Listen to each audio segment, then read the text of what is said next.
Most, if not all of you, are aware of FMW, the brutal hardcore deathmatch wrestling company owned and operated by Atsushi Onita in the early 90s. But I'm willing to bet a majority of you guys didn't know Onita and FMW released a video game on the Super Famicom in 1993. Welcome to Super Fire.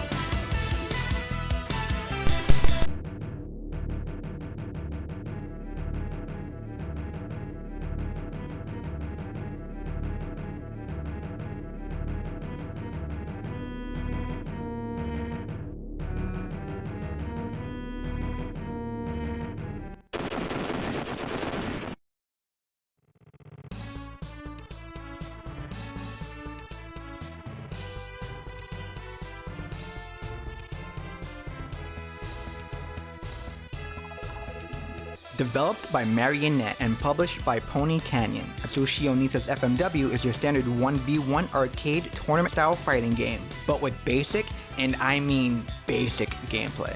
Street Fighter 2 this is not, as much as it heavily wants to be. There is a unique gameplay mechanic with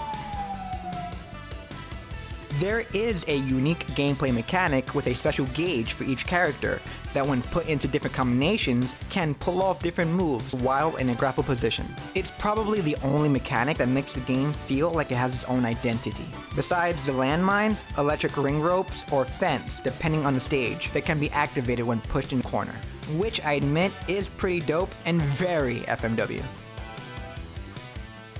The playable roster is slim, with 5 playable characters: Onita, Tarzan Goto, Riki Fuji, Sambo Asako, and Megumi Kudo. Kudo being the only playable female and only hidden character in the game. Wait, no Hayabusa? Unfortunately no, because the Hayabusa gimmick wouldn't be created by Eiji Yazaki until the end of the year this game was released.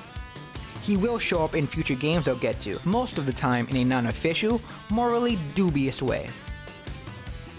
The game's story mode consists of 7 stages with 2 rounds for each. The first stage is Yasha Jin, a sumo wrestler, whose stage is fittingly a sumo ring with a volcano in the background.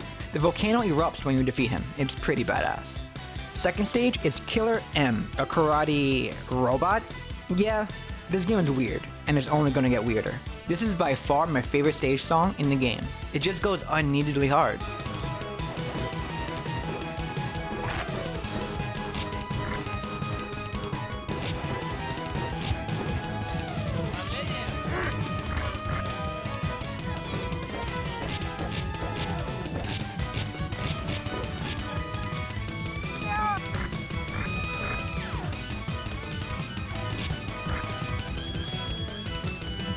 It just slaps.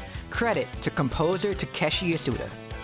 The stage is a hanger. No clue how it correlates to a karate adept robot, but again, it's only gonna get weirder. Fireballs rain from the sky too for added randomness. Third stage is against Knuckles Bomb, a boxer, and we are finally in a FMW ring, with an electrified cage. The music here also slaps. When you win, the cage explodes and a crowd erupts. Definitely my favorite win animation. It's just what you want to expect in an FMW video game. Something a little game called The Wrestler 2 for the PS1 does. Expect a video on that hidden gem soon. Now remember when I said this game is only gonna get weirder? Well, this is what I meant. The next stage is against a hippie wrestler named D-Love. Granted, he looks nothing like Mick Foley, but it has to be deliberate, right? We'll get to an obvious homage next, so I don't know. The stage is pretty cool. A rooftop surrounded by a steel cage, and the sight of K-Shadow, the boss, repeatedly flipping you off via paid advertising space is top tier.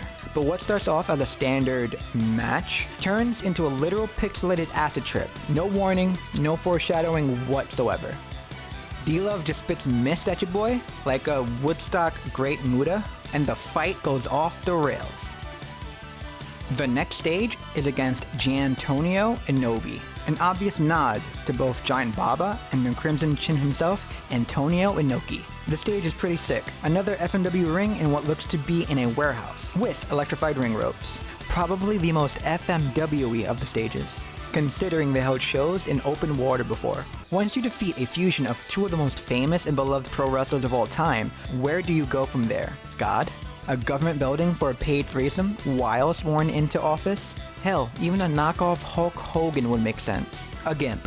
A gimp named Bondage. That's the right answer, of course. The stage is a underground dungeon, which thematically and oddly makes the most sense out of all the fights so far, besides Yasha Jin, of course. After you defeat Bondage, you finally reach the end boss, the douche in the title screen, and the one who kept flipping you off in D-Love's stage. Killer Shadow. He's a dark fantasy knight, I think, because Onita. This stage is awesome though. You are fighting in front of his Capitol building or castle. I think he's the leader of a rival wrestling company named SMW. The story makes zero reference to what SMW actually is, so yeah, I don't know. Wait, SMW? Is Killer Shadow Jim Cornette? That honestly would make a lot of sense as to why he hates Onita. I think I just broke this game wide open. Round 1 goes by as normal, not even a step up in difficulty. Then the castle explodes. The sky begins to turn clear and the music turns a lot more upbeat.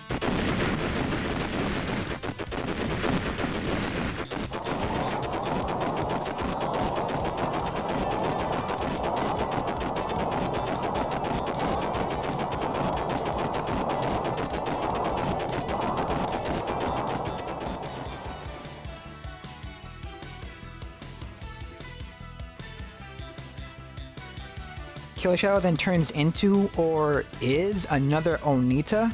Classic Onita booking. I gave up trying to figure out this story. Here's hoping there's one of those epilogue text screens explaining what the hell happened.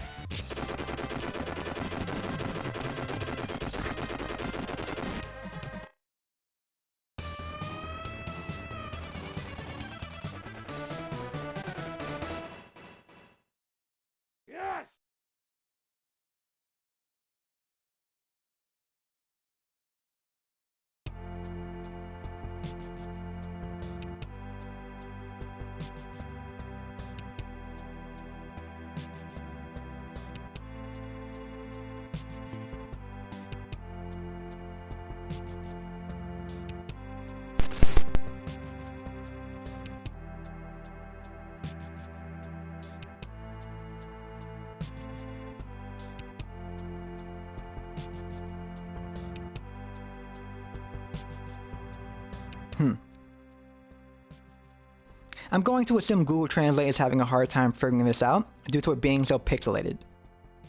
Please let me know in the comments. And that was Atsushi Onita FMW for the Super Famicom. It's unsurprisingly bonkers, but it's awesome that this thing even exists. It definitely won't be the only Onita video game that I'll be covering. Stay tuned.